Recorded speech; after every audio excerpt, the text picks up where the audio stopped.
tomto videu sa pozrieme na to, ako sa dá zachrániť Dórová bankovka. Pozrite, ako vyzerá to, kde ju našiel. Niekde skrčenú... Nie. Ale to nemáš dať do pračky, veď sa úplne roztrhne, už bola tak úplne natrhnutá. Uvidíme, či to prežije. A prežila.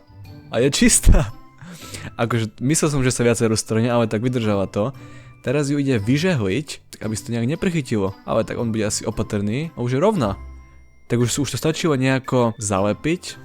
No, takto s lepidlom a bude ako nová. Používa ešte nejaké to, akože nejaké ochranné skličko. Dáva tam lepidlo so štecom a uvidíme, či to bude ako nové, alebo tam bude vidno stále akože to natrhnutie.